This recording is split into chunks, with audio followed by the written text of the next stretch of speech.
David, ¿cómo está? Buenos días, gracias por llegar hasta nuestros estudios. Diego, un gusto saludarlo y confesar que estoy siempre atento a los programas, a la gente que participa de este espacio y realmente muy interesante todas las entrevistas, la que acabamos de escuchar del señor Medina Celi y bueno, acá estoy agradecido por este tiempo. Eh, Uno de sus libros, bueno, los dos tienen que ver con economía y política. A propósito de lo que escuchábamos y hablábamos con nuestro anterior entrevistado, ¿coincide en que se deben sincerar ciertos precios en Bolivia? Sí, exactamente. Este primer libro, que es el debate político-económico escrito el 2014, y yo lo presenté en la Feria de la Paz, la Feria Internacional del Libro del 2015, habla de la moneda feble en el proceso histórico boliviano. Y en este libro uno puede analizar que el debate estuvo ausente tanto en las fuerzas proteccionistas como liberales desde un principio, y eso en el siguiente libro también se explica que faltó debate, faltó diálogo en la Asamblea Constituyente. Este segundo libro, que es La desconexión interna de Bolivia, está apoyado en este primero, que tiene fuentes documentadas del Archivo y Bibliotecas Nacionales de Bolivia. Y aquí el tema es la moneda feble. ¿Por ¿Qué era la qué? moneda feble? La moneda es una moneda que circulaba con 999 milésimos de fino, de plata fina, y cuando entran los liberales, los que iban a emanciparnos del monopolio español, del proteccionismo español, porque en ese tiempo manejaba el Banco de Rescate, lo que sería hoy el Banco Central, lo manejaba España. ¿Estamos hablando de qué año? ¿Antes de la Estamos independencia? hablando antes Ok. de la independencia y en los primeros años de la independencia. Cuando entra la corriente liberal, bajo la premisa de la economía inglesa, se enfrenta a un desafío. ¿Qué hacer con la moneda de plata que estaba circulando con 999 milésimos de fino? Entonces aquí la contradicción era, esa moneda vamos a perder la plata y vamos a perder recursos, porque en ese momento igual había déficit, que ha sido una constante histórica, y entonces lo que explica el libro es que los liberales no aceptan que circule esa moneda, y por lo tanto, a través de un decreto de 1829, la convierten en moneda feble, bajan el valor de la plata. Y eso nos provoca construir ese debate que en realidad lo que hace es descubrir que en Bolivia nunca hemos salido de una concepción mercantilista. Es decir, no tenemos una concepción de que circule la economía libremente, sino que tanto liberales como proteccionistas al final trataban de proteger ese recurso que se llamaba plata, a través de lo que era la circulación de la moneda feble. Entonces construimos un debate y en ese debate hacemos un análisis riguroso sobre conceptos de economía política, política económica, que me dan la base para escribir este siguiente libro, que O es... sea, no aprendimos la lección, diríamos. No aprendimos, no tuvimos diálogo, no hubo realmente un debate sincero, y lo que hubo es, y aquí se puede demostrar, este es el segundo, cuando llegamos al proceso constituyente en Sucre, el año 2006 y 2007, y no se encuentra un debate en la Asamblea Constituyente, es decir, la Asamblea Constituyente fracasó porque más bien las fuerzas políticas entraron en la polarización, entraron en lo que llamamos uso de sofismas, que eran cosas ciertas pero no verdades, y no debatimos sinceramente qué íbamos a hacer, por ejemplo, con los recursos naturales, cómo íbamos a intervenir el tema del litio, qué iba a pasar con ese concepto de economía plural, si tendría sentido hacerlo, qué entender del Estado plurinacional que hoy día se debate, si es Estado plurinacional o república. Entonces lo que yo hago aquí es una narrativa en base a este libro con fuentes fidedignas, pero es una narrativa sustentada en conceptos económicos, y en el último capítulo es una narrativa personal, porque yo en ese momento, que nada tenía que ver con la Asamblea Constituyente, tengo que sufrir la quema de mi casa, tengo que sufrir una serie de atentados de la vida misma, mi vida estuvo por un pelito atentada para que me maten, ¿no? Entonces, el libro, pero sin embargo, responde a eso, Diego. En este análisis, tanto diríamos, la parte histórica como ya esta narración de la construcción del Estado plurinacional y en la actual coyuntura, ¿qué tenemos que solucionar en Bolivia? ¿Qué debe el siguiente gobierno, que será un gobierno, se entiende, para muchos de transición a un nuevo modelo, al haberse agotado el del MAS, qué debemos hablar como sociedad y realmente encontrar ya un camino, un rumbo. Sí, superar los sofismas, el error que tuvo el presidente Evo Morales, por ejemplo, y su entorno, de decir que aquí es borrón y cuenta nueva, aquí vamos a refundar Bolivia, que obviamente esa era una premisa pendiente, porque los temas estructurales no habían sido entendidos, podía sonar muy bien políticamente. Lo que ahora hoy día escuchamos con el señor Jorge Quiroga o el señor Rodrigo Paz, que da la impresión de que aquí hay borrón y cuenta nueva, estamos entrando a un estado destrozado, despilfarro, entonces hay que crear otra vez una Bolivia. Ese es un elemento que el libro no lo aclara y más bien plantea una nueva forma de entender el diálogo y el debate político-económico. Por una parte, lo que se necesita en este país es reconocer sobre qué bases hay que mejorar la economía y reconocer que está mal, y eso hay que plantearle al ciudadano de que se necesita transformar.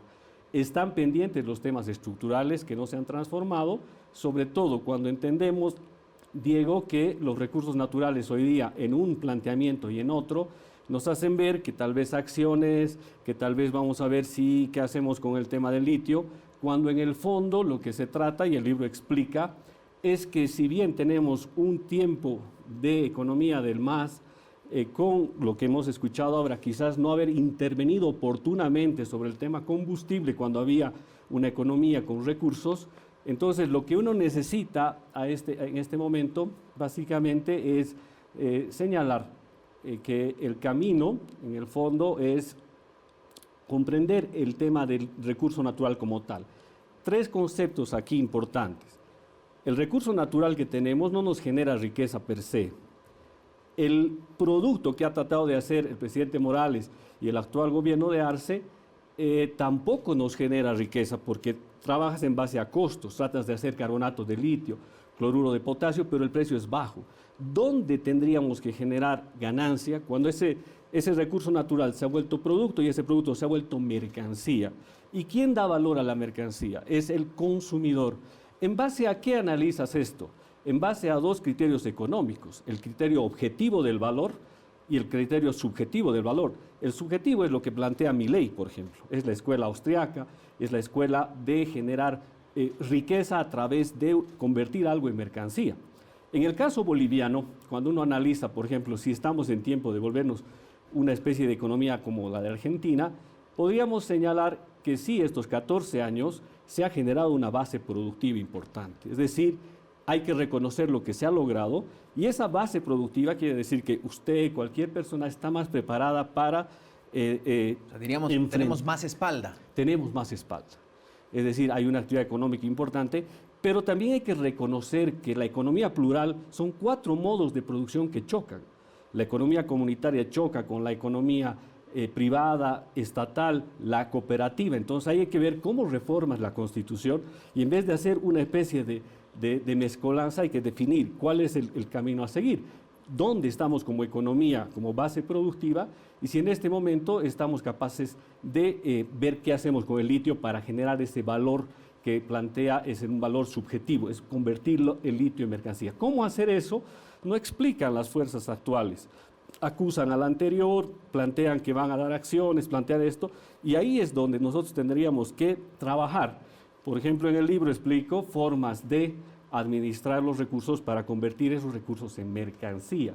Una de las formas, por ejemplo, que planteamos es que definitivamente la economía estatal no va a poder lograr convertir en mercancía.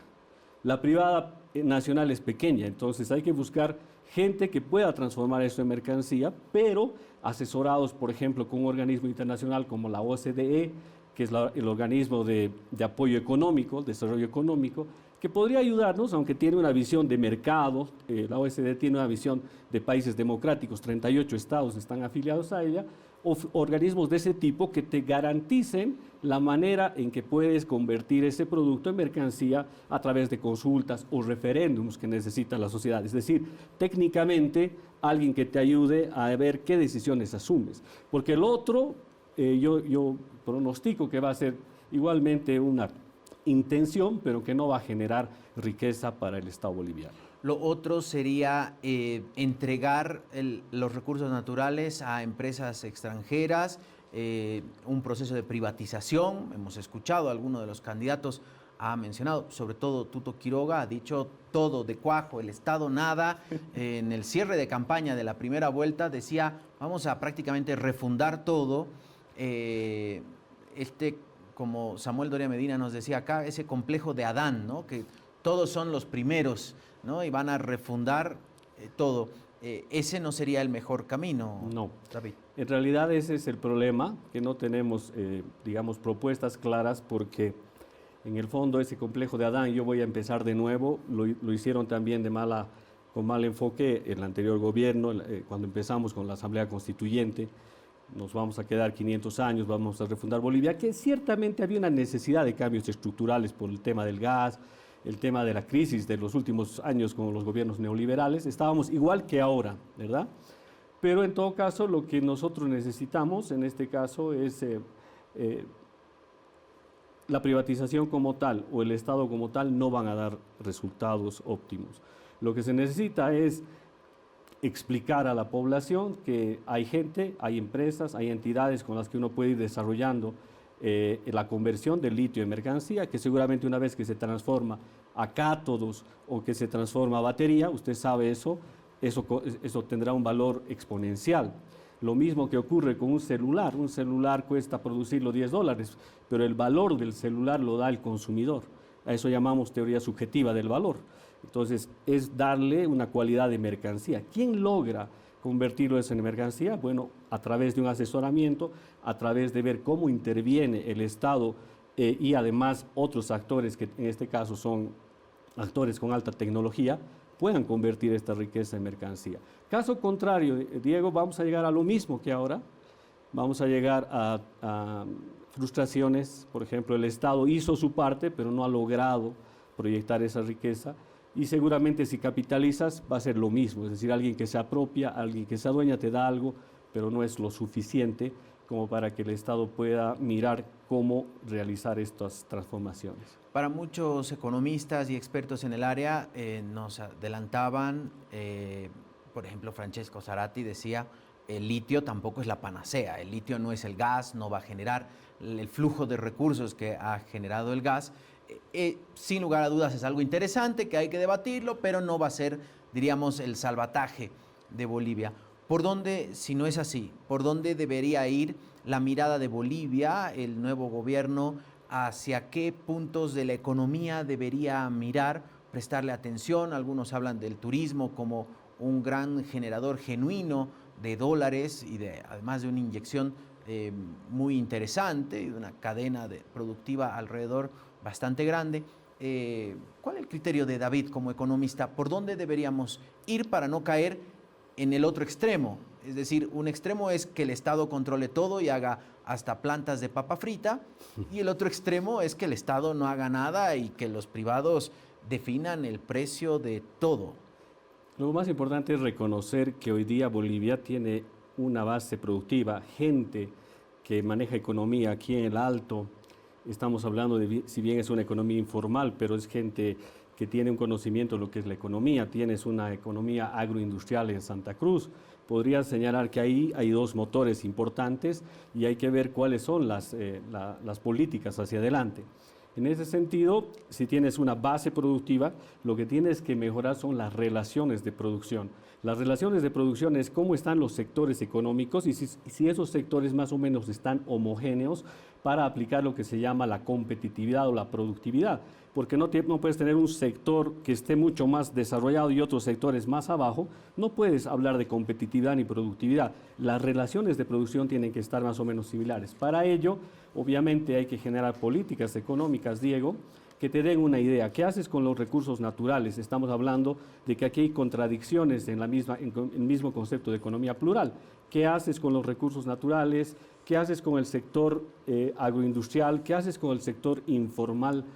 Quiero entender que, por ejemplo, cuando Rodrigo Paz dice vamos a liberar de la aduana o vamos a permitir una importación libre, estoy entendiendo que esto va más por el sector informal que tiene el Alto. Por ahí la gente podría tener una posibilidad de importar, por ahí podríamos pensar que esa podría ser una salida. Estamos viendo si es en ese sentido que los sectores se van desarrollando, ¿Qué haces con el turismo? No solo que sea una retórica, una solo en la parte política, sino realmente cómo desarrollar todos los sectores. Ese es un punto que me imagino hay que trabajarlo, Diego, porque lo que remarco una vez más es que hoy día Bolivia es diferente. Hoy día Bolivia tiene mayor presencia tanto del área rural, en la ciudad, juventud trabajando con las redes, gente que tiene conocimiento de desarrollar una actividad. Entonces, las relaciones de producción ahí tienen que ser trabajadas por lo privado y por lo estatal a través de darles incentivos, a través de darles condiciones, y esa va a ser una propuesta que hay que trabajarla en el mediano y largo plazo.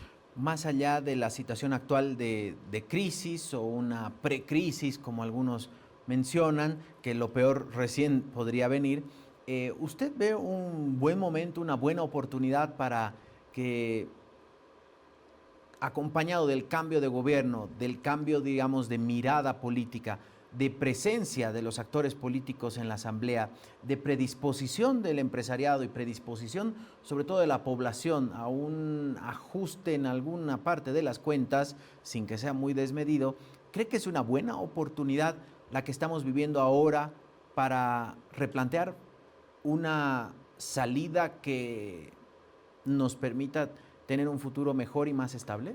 Ese es un momento de inflexión que lo perdió lamentablemente el gobierno del presidente Morales, y obviamente fue muy grave con la parte administración actual. Hubiera sido bueno replantear todo, abrir un debate para analizar estas coyunturas de subsidios, recursos naturales, etcétera.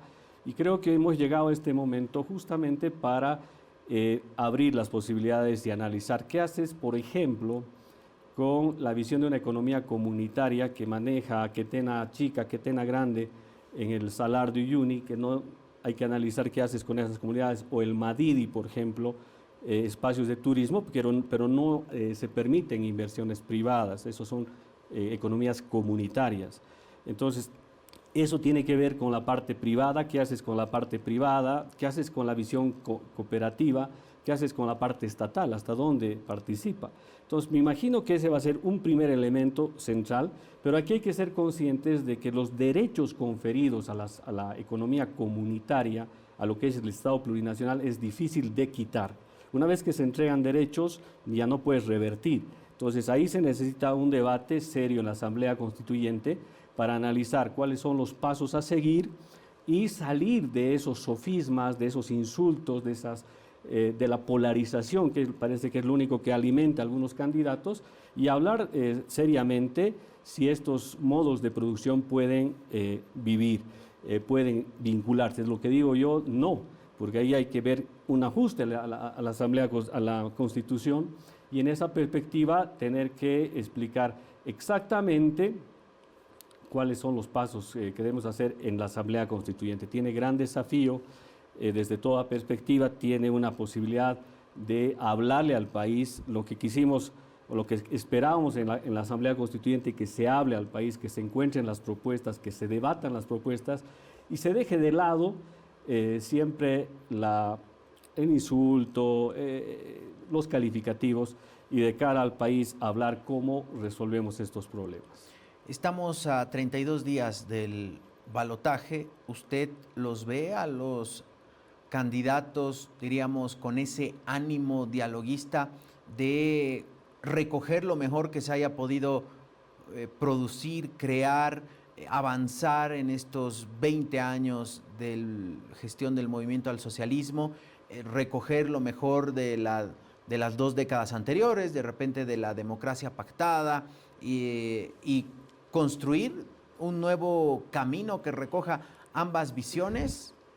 Yo creo que ese es el gran desafío de ambos. Por ahora hemos visto que han estado más en la retórica del insulto, de la descalificación, del no reconocimiento, porque ciertamente, Diego, en cualquier familia, cualquier persona, cualquier país, tiene sus puntos buenos y sus puntos malos. Sobre qué base buena puedes trabajar y sobre qué mala hay que ajustar.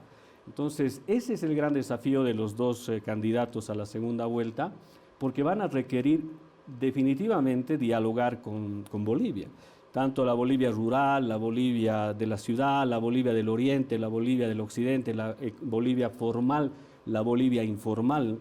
La Feria del Alto moviliza cientos de miles de negocios, de empresas, de gente que no está formalizada. Este va a ser el gran desafío, los recursos naturales, darle certidumbre a través de esas organizaciones técnicas que te acompañan con consultas periódicas, referéndums que hay que empezar a aplicar tanto a Potosí, Bolivia, de tal manera que des certidumbre hacia dónde está haciendo, cómo vas a administrar los recursos naturales. Entonces, creo que eso no se ve muy claro en los candidatos, está más una pugna política de decir estamos quebrados o se despilfarró todo o realmente vamos a construir una nueva Bolivia, que eso es falso.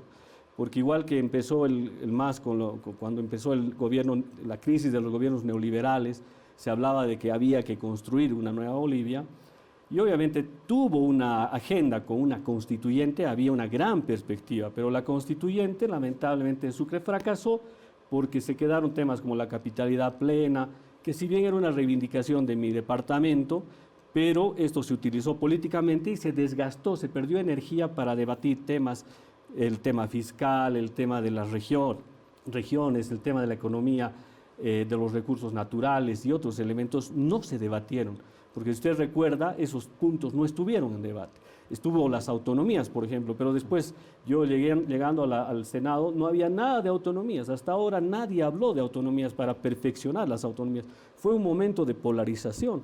Entonces, eso es lo que se ve en Bolivia, se ve crispaciones, enfrentamientos políticos, pero no desarrollamos, por ejemplo, el tema autonómico, ahora se habla de federalismo. Entonces, son coyunturas en las que nosotros nos sumergimos y lamentablemente los medios de comunicación tampoco ayudaron para que haya un debate profundo, más bien sesgaron el debate y entraron con las polarizaciones, los insultos y todo aquello. Entonces, estos son temas que aún necesitamos ser sinceros, necesitamos hablarlos tanto de estas fuerzas políticas con las que no están y tratar de dialogar y construir un debate. El siguiente gobierno entonces tendrá el reto de, si existe un nuevo momento constituyente, todo apunta a que en algún momento se debe volver a abrir la Constitución, reformarla. No sabemos si vía la Asamblea Legislativa Plurinacional y reforma parcial, una nueva Asamblea Constituyente, eso será parte de, pero por ejemplo, para reformar la justicia, algo que está bastante cuestionado en esta historia de Bolivia en general, pero sobre todo en los últimos años ha sido como bastante grosero. Usted decía, en la Asamblea Constituyente faltó hablar sobre autonomías, sobre el manejo de recursos naturales.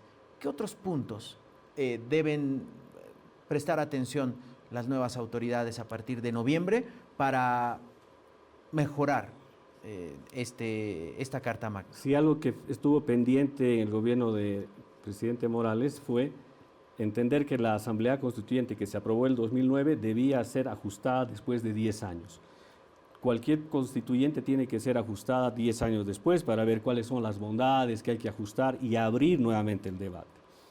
En todo caso, lo que nosotros creemos que es necesario, nuevamente, abrir la Constitución y para abordar temas justicia entre unos. Lamentablemente, el tema de la justicia fue abordado por grupos cercanos al poder en todos los gobiernos y no se pudo avanzar en este tema. En el tema económico igual fuimos secuestrados por grupos cercanos al gobierno que le hablaban de una manera, digamos, idealista, pero que no hablaban qué va a pasar si un día no hay recursos que entren por el gas, de dónde vamos a financiar los recursos. Y entonces ahí necesitamos analizar que ciertamente en la economía hay que reformar también la Constitución. Básicamente lo que nosotros planteamos en esta necesidad de reforma es explicarle a la población cuáles son los elementos centrales en la reforma, seguramente económica y la parte de justicia, que son elementos pendientes, pero nada raro, también vamos a escuchar de otros actores otras necesidades de hacer ajustes a la Constitución Política del Estado. Lo que hablaba el señor Medinaceli, si es que participan mayoristas a la hora de vender y si eso en la Constitución está o en la norma de hidrocarburos hay que reformarla. Entonces seguramente van a ir generándose una serie de puntos que finalmente nos planteen una necesidad de reforma en la Constitución. David, ¿dónde la gente puede encontrar justamente estos dos libros? Si porque uno fue presentado justamente hace bastantes años, el otro es más reciente, está más calientito, sí. Pero no sé si también sigue vigente el otro o disponible, mejor dicho. Gracias, Diego. Este fue presentado justamente por el Bicentenario de Bolivia, lo presenté con fondos propios en la Feria Internacional aquí en el Chuquiagomarca. Esta primera edición ya se agotó, sin embargo estamos trabajando una segunda edición y en la segunda edición queremos incrementar fotografías, pinturas, gráficos que nos ayudan a entender que Bolivia todavía está desconectada. Un sector mira aquí, otro sector mira de otra forma, hay una brecha que nos divide y en todo caso frente a temas estructurales necesitamos hablar, debatir y ponerlos de cara al país. ¿Dónde lo pueden encontrar? En este momento está, aquí hay una editorial, El Vagón. Tenemos también, bueno, nada más por ahora. Yo he estado participando de ferias de escritores independientes, pero de alguna manera pueden encontrarme en el Face, tal vez para ver cómo podemos generar la segunda edición que va a salir mucho mejor que esta y donde la gente pueda analizar también lo que está pendiente en Bolivia, debatir los temas estructurales que nos generen riqueza, que nos permitan acumular capital. Bueno, qué buena noticia que ya la primera edición haya estado agotada, mala para los que queremos conseguirla, pero estaremos atentos a la segunda edición. ¿El anterior libro todavía está disponible en algunas librerías? Sí, este libro lo pueden encontrar en la Fundación Cultural del Banco Central porque fue un trabajo que hice en el Archivo y Bibliotecas Nacionales de Bolivia como investigador. Entonces es el archivo el que ha promocionado el libro. Lo pueden encontrar en Sucre, en el Archivo y Bibliotecas Nacionales de Bolivia. Y bueno, por ahí está el libro este que se llama Debate Político, la moneda feble en el proceso histórico boliviano. A propósito de Sucre, David, cuando usted le mencionó la canción de Jumbate, ¿qué significa para David o para un sucrense, para un estudiante, esta canción? Bueno, los jumbates tienen que ver con el soncomicuy. Esos eran corazones de los conquistadores. Entonces, Jumbate es esa batalla en la que participan algunos yamparas tarabuqueños, pero que en el libro también desmitifica el tema de la colonia a través de un estudioso que se llama Antonio Rubial, que plantea que no vino la colonia y avasalló, los españoles avasallaron con toda la riqueza. Lo que se explica es que más bien fueron algunos indígenas en complicidad con algunos españoles que tenían la idea de saquear a través del uso de recurso humano, etcétera, y que fueron más complicidades y sociedades. Y entonces ahí están también aymaras, quechuas, cómplices de algunos españoles que vinieron, porque si no esto hubiera sido, cuando dicen es todo culpa de la colonización, yo desmitifico aquello. O sea, también hay que tener ojos un poco más críticos para entender aquello. Entonces, Jumbate, o lo que llamamos los soncomicuis, los comecorazones, eran ciertamente pueblos guerreros que se enfrentaban a las mismas dirigencias que habían traicionado la cultura viva que teníamos cerca de Sucre y que se habían vinculado con algunos españoles, vamos a llamar Francisco Pizarro, Pedro Ansúrez de Marqués de Campo Redondo, que eran personas que tenían esa concepción mercantil, volver a España, comprarme el título y tener una linda casa. Ese es el mercantilismo que nosotros hemos sido presas de esa visión mercantil que explica este libro hasta el siglo XXI, hasta ahora. Es decir, hablan de pronto que vamos a liberar, pero cuando tienen que soltar la moneda tienen miedo. Cuando quieren soltar el litio tienen temor. Entonces es un falso debate. Por lo tanto, explica eso y trata en todo caso de sincerar lo que necesita el país. Y estamos esperando que tanto el señor Jorge Quiroga, el señor Rodrigo Paz también sean sinceros a la hora de explicar qué haces con la gente de Quetena Chica, Quetena Grande, qué haces con la gente del Madidi, qué haces con, bueno, muchos temas que hay que hablarlos, porque después es fácil decir, sí, el turismo, nos hemos olvidado, pero ¿y cómo resuelves temas tan importantes como ellos? David, ha sido un placer conversar con usted esta mañana. Espero que no sea la última. Lo vamos a estar seguramente invitando nuevamente en su calidad de economista, de exautoridad, para también su mirada, un análisis crítico de las decisiones que vaya a asumir el nuevo gobierno. ¿Va a seguir por La Paz? Sí, estoy aquí viviendo en La Paz desde hace ya 15 años, Diego. Los hijos nos han marcado agenda, se han quedado, tienen su vida. Entonces, Ya, bueno, estamos acá viviendo. Importado, entonces. Somos Sí. del club de los importados o enamorados de La Paz. Y además que yo estoy trabajando los últimos 2 años con mi esposa en temas de lingüística, en todo lo que es el norte de La Paz, con los Eceja, Chimanes, Tacanas, hasta los Araonas. Entonces, estamos trabajando en un tema que se llama apoyo en el tema de la lengua. Muchos pueblos que están perdiendo la oralidad, están perdiendo su lengua. Entonces, así que yo estoy metido no solo en la ciudad de La Paz, estoy sobre todo, y esto hay que decirlo a los paceños, La Paz es Amazonía increíble.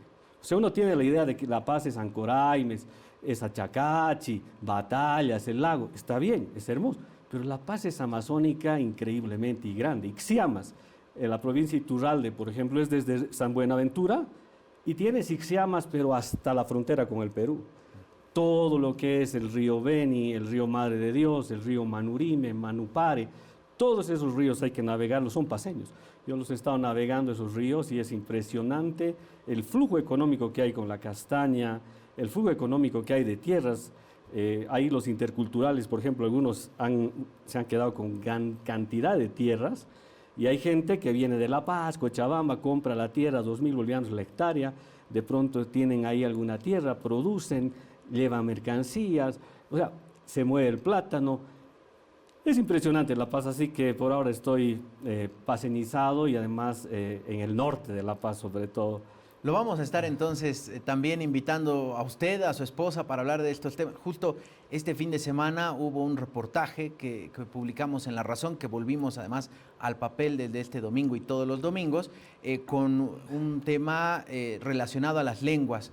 Cómo hay lenguas, son 9, si no estoy mal, que tienen incluso algunos ya menos de 10 hablantes y con el riesgo de que vayan a desaparecer. Así que es un tema que nos da punta para seguir trabajando más adelante. Agradecido, Diego. Gracias. David Sánchez estuvo con nosotros, economista, autor de estos 2 libros justamente que nos ha presentado. Y le hablaba de Jumbate porque nos vamos a ir con esta canción que nos dicen forma parte de las guitarreadas de la universidad, ¿no? En Sucre.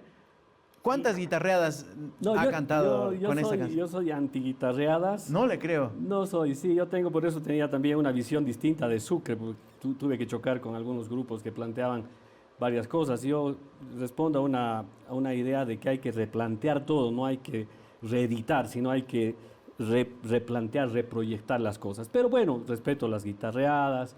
Yo no soy tanto de las guitarreadas ni la nostalgia que evocan ciertas cuecas, pero sí bailo, me encanta bailar, pero guitarrear no tanto. Es más del baile que del canto, entonces. Sí.